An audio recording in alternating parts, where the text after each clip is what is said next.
Guys எல்லாருக்கும் வணக்கம். So நிறைய பேர் என்ன கேட்டிருந்தீங்கன்னா அதாவது புல்லு நறுக்கிற மிஷின் வாங்குறது பார்த்தீங்கன்னா பெஸ்ட்டாக இல்லை சாதாரணமாக அப்படியே நறுக்காமையே போட்டுடலாமா அப்படின்னு நிறைய பேர் கேட்டிருந்தீங்க. ஸோ இப்போ நீங்கள் பார்த்துக்கிறது பார்த்தீங்கன்னா சூப்பர் நேப்பியர் புல்லு. ஸோ இந்த தண்டை பார்த்தீங்கன்னா தெரியும்.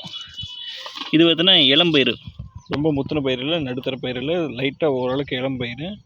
இதெல்லாம் பார்த்தீங்கன்னா இந்த இளம் மாடுகளுக்கு பார்த்தீங்களா, அதெல்லாம் பார்த்தீங்கன்னா நல்லா சாப்பிட்ரும்.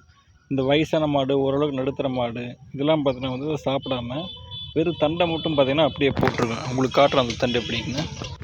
ஸோ நீங்கள் பார்த்தா தெரியும், இங்கே இருக்க வறண்டு கிடக்கு பார்த்தீங்களா, இதெல்லாம் பார்த்தீங்கன்னா மாடுனால சாப்பிட முடியாமல் அப்படியே போட்ட தண்டுங்க. ஸோ இது சாம்பிள் தான், இது நேற்று போட்டது. நாங்கள் என்ன பண்ணுவோம்னா, இது மாதிரி வறண்டதை பார்த்தீங்கன்னா இந்த இடத்துல பார்த்தீங்கன்னா குட்டை தீ மூட்டி எரிச்சிருவோம். ஸோ இது எல்லாமே பார்த்தீங்கன்னா அறுக்கிறதுக்கு டைம் வேஸ்ட்டு, மாடு சாப்பிடாம மறுபடியும் அதை தீ எரிச்சின்னு பார்த்தீங்கன்னா மொத்தமாக டைம் வேஸ்ட்டு. ஸோ அதுக்காகத்தான் பார்த்தீங்கன்னா இந்த மிஷினை வாங்கிக்கிறோம். ஸோ இது பார்த்தீங்கன்னா தெரியும், உங்களுக்கு தெரியும், கோவை கிளாசிக் இண்டஸ்ட்ரீஸில் வாங்கினது. ஸோ இது பார்த்தீங்கன்னா மோட்ரு பார்த்தீங்கன்னா 3.5 HP. ஸோ அதனால் பார்த்தீங்கன்னா நீங்கள் ஜஸ்ட்டு இந்த இடத்துல பார்த்தீங்கன்னா அந்த மாடு தீவன பயிரை வச்சாவே போதும், அது தரக்குன்னு உள்ள இழுத்து மொத்தமாக பார்த்தீங்கன்னா இது மாதிரி பொடி பண்ணி கொடுத்துரும். இதை பார்த்தாவே தெரியும், எல்லாம் பாருங்கள், செதில் வெட்டியிருக்கேன். இந்த சைஸு ஒரு தண்டை அதவே 4ஆக வெட்டியிருக்கேன். சரி, இதை பார்த்தீங்கன்னா நீங்கள் ஆட்டுக்கும் கொடுக்கலாம், அது மூலம் மாட்டுக்கும் கொடுக்கலாம், கன்றுக்குட்டிக்கு எல்லாத்துக்குமே கொடுக்கலாம். ஸோ இது மாதிரி பார்த்தீங்கன்னா நீங்கள் மாடு தண்ணி காட்டுற போசி ஏதாவது பாத்திரத்துலையோ இல்லை வச்சிட்டிங்கன்னா அது பாட்டுக்கு பார்த்தீங்கன்னா சாப்பிட ஆரம்பிச்சிடும்.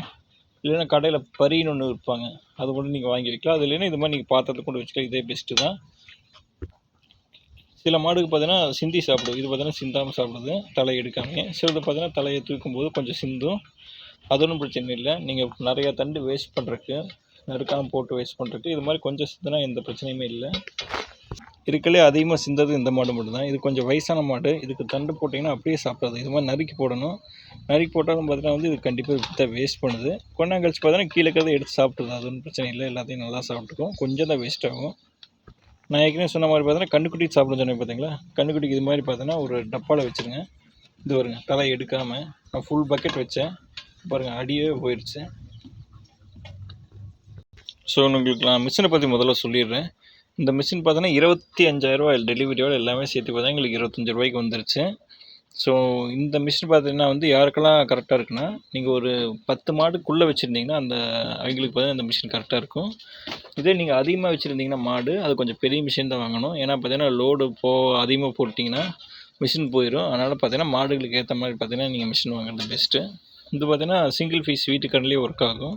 ஸோ எந்த பிரச்சனையுமே இல்லை. இதுலேயே பார்த்தீங்கன்னா சைஸ் கொடுத்துக்குறாங்க. நீங்கள் கொஞ்சம் பெருசாக வேணுமா அப்படிங்கிறீங்கன்னா லாங்கில் வச்சா கொஞ்சம் நீட்டமான சைஸில் பார்த்தீங்கன்னா உங்களுக்கு தண்டு வரும்.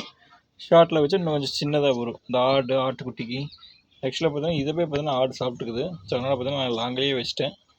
நான் பார்த்தீங்கன்னா காலையில் பார்த்தீங்கன்னா ஒரு தடவை தான் அரைச்சது பார்த்தீங்கன்னா இவ்வளோவே நிறைய வந்துருச்சு. ஸோ ஆல்ரெடி பார்த்தீங்கன்னா எல்லா மாட்டுக்கு வச்சாச்சு, 8 மாட்டுக்கு வச்சாச்சு. இன்னொரு மாட்டுக்கு வைக்கணும். அப்போ பார்த்தீங்கன்னா இன்னும் பார்த்தீங்கன்னா ஒரு ரவுண்டு எல்லாத்துக்குமே போகும்.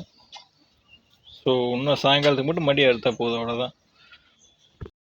நீங்கள் இது மாதிரி பார்த்தீங்கன்னா மொத்தமாக ஒரே டைமில் அறுத்து அதை பார்த்தா அரைச்சி வச்சிட்டிங்கன்னா ஒரு நாள் ஃபுல்லாக பார்த்தீங்கன்னா நீங்கள் அதை போட்டுக்கலாம். நீங்கள் மடி மாட்டை பார்த்துக்கிட்டு மடி தீனை எடுத்துகிட்டு இருக்க தேவையில்லை. ஒரே டைமில் பார்த்தீங்கன்னா எல்லா வேலையுமே முடிஞ்சிடும் உங்களுக்கு. ஸோ இந்த மாதிரி பார்த்தீங்கன்னா நீங்கள் அரைச்சி போடுறதுனால என்ன ஆகுன்னு பார்த்தீங்கன்னா மாடு பார்த்தீங்கன்னா வேகமாக சாப்பிட்ரும். ஜஸ்ட்டு பார்த்தீங்கன்னா ஒரு 1/4 மணி நேரத்துலேயே பார்த்தீங்கன்னா எல்லாத்தையுமே சாப்பிட்டு சீக்கிரமாக பார்த்தீங்கன்னா வயிற்றுக்குள்ள ஜீரணம் ஆகி பார்த்தீங்கன்னா பால் பார்த்தீங்கன்னா நிறைய பார்த்தீங்கன்னா கறக்கிறதுக்கு ரெடி ஆக ஆரம்பிச்சிடும். இதே பார்த்தீங்கன்னா அந்த தண்டு மாதிரி பார்த்தீங்களா அரைக்காமல் போட்டிங்கன்னா என்ன ஆகுன்னா, அது மெதுவாக சாப்பிட்டு முடிக்கிறதுக்கு பார்த்தீங்கன்னா 1 மணி நேரத்துக்கு மேலே ஆயிடும். அதுக்கப்புறம் சாப்பிட்டு செரிமானம் ஆகி அது ரத்தமாக மாறி அதுக்கப்புறம் பாலாக மாறக்கு ரொம்ப நேரம் ஆகும். இது எப்படி பண்ணால் டக்குன்னு பார்த்தீங்கன்னா வந்துடும், பாதி நேரத்துக்கு மேலே பார்த்தீங்கன்னா கம்மியாயிடும். ஸோ இந்த மாதிரி கன்றுக்குட்டியில் இருக்குது பார்த்தீங்களா, இதுக்கெல்லாம் பார்த்தீங்கன்னா நீங்கள் அரைக்கணுங்கன்னு தேவையில்லை. வேணும்னா நீங்கள் அரைக்கலாம். நீங்கள் இதுக்கு சாதாரணமாக அப்படியே போட்டால் கூட சாப்பிட்டு எல்லாமே பார்த்தீங்கன்னா இளம் கன்றுக்குட்டிங்க. ஸோ இதெல்லாம் பார்த்தீங்கன்னா நீங்கள் ஒன்றும் அரைக்க தேவையில்லை. ஸோ இது மாதிரி ஏன் அரைக்குதுன்னு இது மாதிரி ஏன் பார்த்தீங்கன்னா எடுத்து வெளியே போடுதுன்னு பார்த்தீங்கன்னா வந்து நீங்கள் சின்னதுலேருந்தே இது மாதிரி பார்த்தீங்கன்னா வந்து போசியில் வச்சு பழக்கிருந்தீங்கன்னு பார்த்தீங்கன்னா வந்து சிந்தாமல் அப்படியே சாப்பிடும். நாங்கள் வந்து பார்த்தீங்கன்னா ரீசெண்டாக தான் வாங்கினோம் 2 மாதத்துக்கு முன்னாடி. ஸோ அதுக்கு முன்னாடி வரைக்கும் மாடுகளும் வந்து இது மாதிரி தரையில் தான் போட்டு எல்லாம் சாப்பிட்டு இருந்துச்சு, அரைக்காமல் போட்டு. ஸோ அதனால தான் பார்த்தீங்கன்னா இது வெளியே சிந்திட்டு இருக்கு. இது இன்னொரு மாடு கட்டுறேன் வாங்க.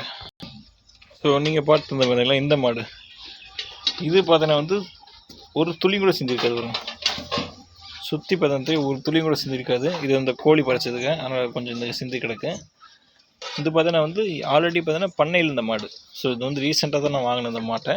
ஸோ பண்ணையில் பார்த்தீங்கன்னா வந்து நல்லா சாப்பிட்ருக்கும் போல இருக்குது சிந்தாமல். ஸோ நல்லா வளர்த்திருப்பாங்க போல இருக்குது.